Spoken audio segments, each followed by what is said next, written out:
근데 또 공부라고 하는 무엇이 있는 게 또 아니에요.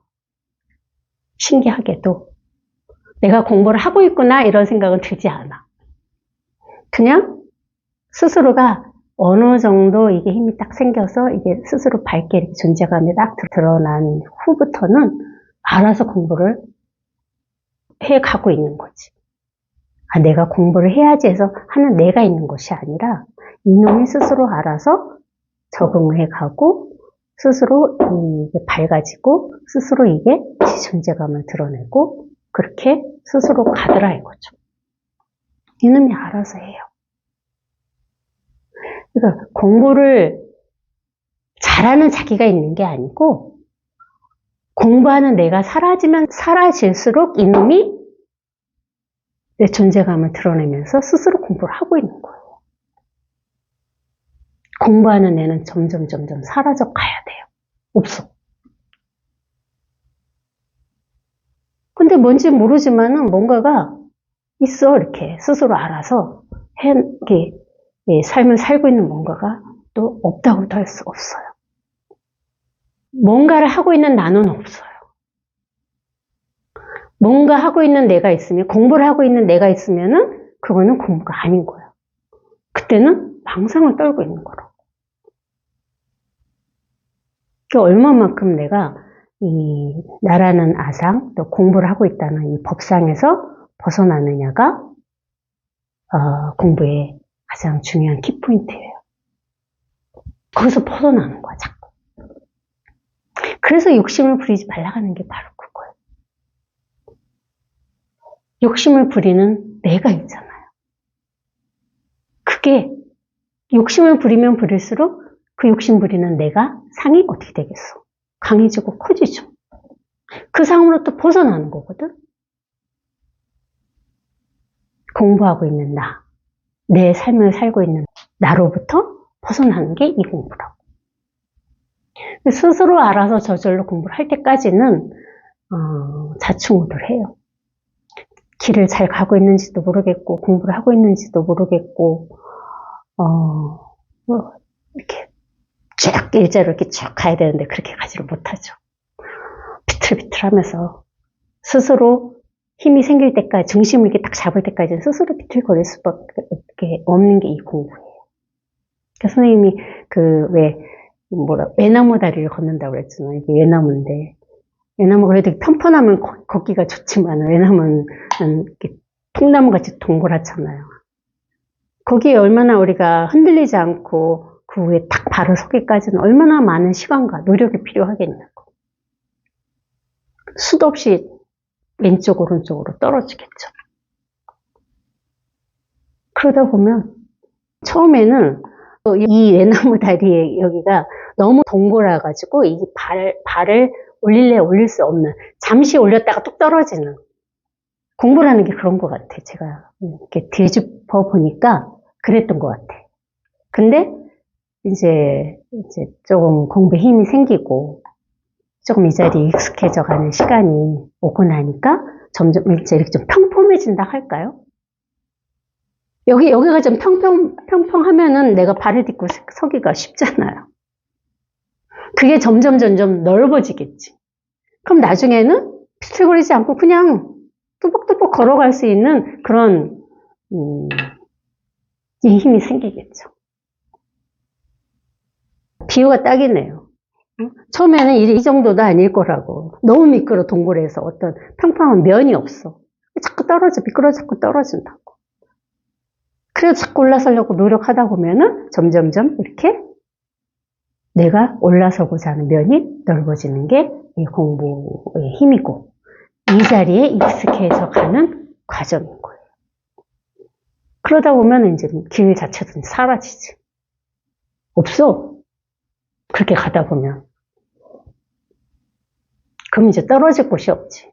어쨌든 길이 있으면 내가 왼쪽이든 오른쪽이든 떨어지겠죠. 근데 이제 그 길이 사라져요. 가는 길이 사라진다 이거지. 선생님은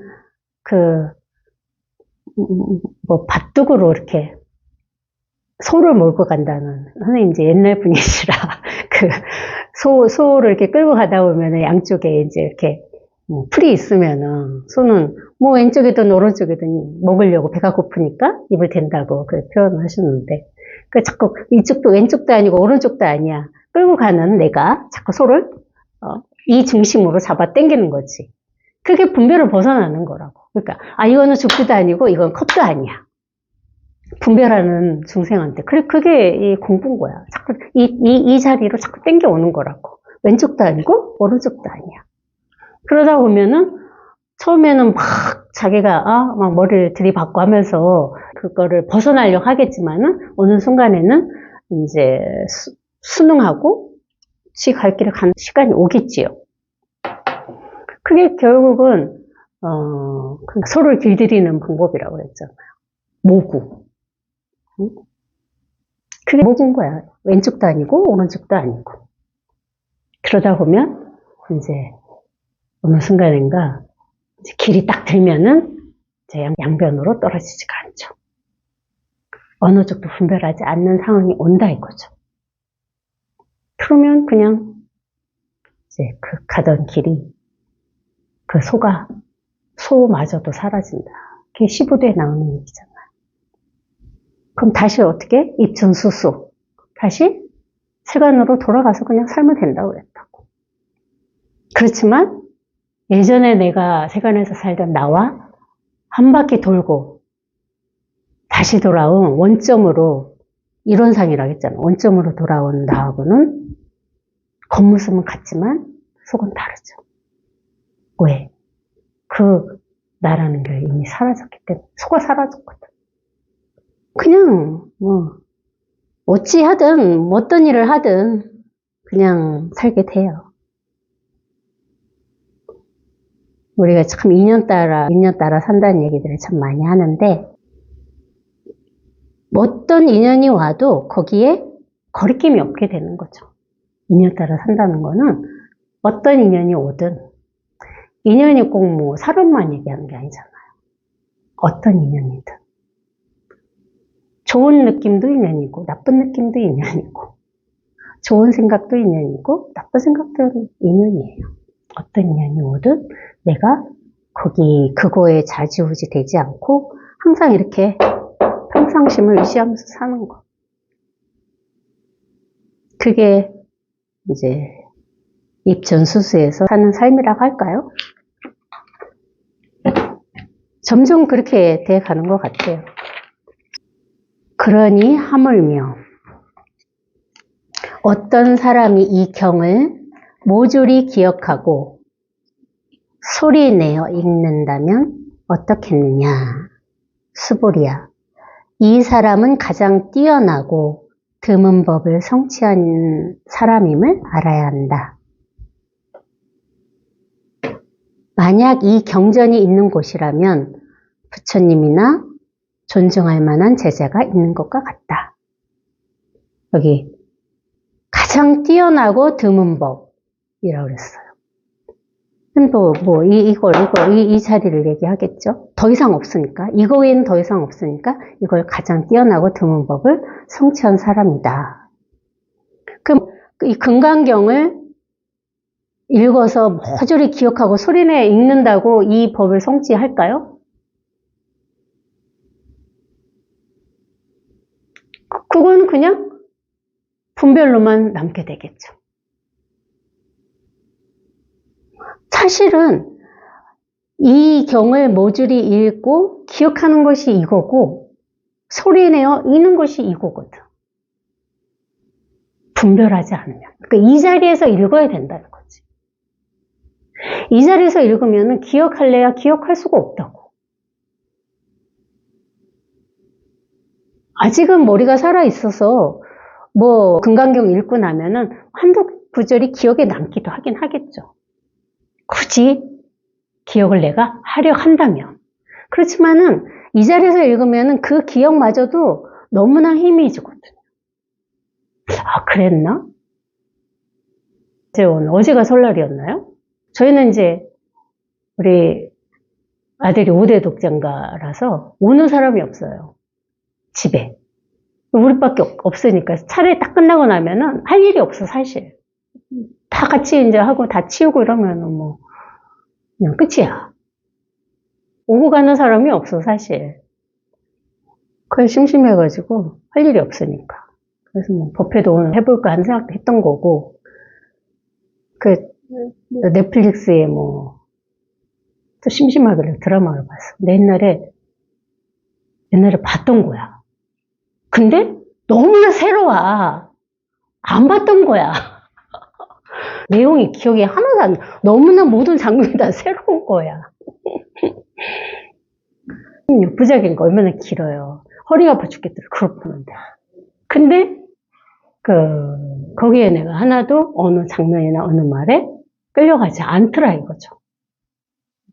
완전 그냥 신작이야, 신작. 제가 제목을 봐서는 한번 봤던 것 같아. 근데 내용이 하나도 기억이 안 나는 거예요. 그렇게 이 기억이 좀 리셋된다고 할까요?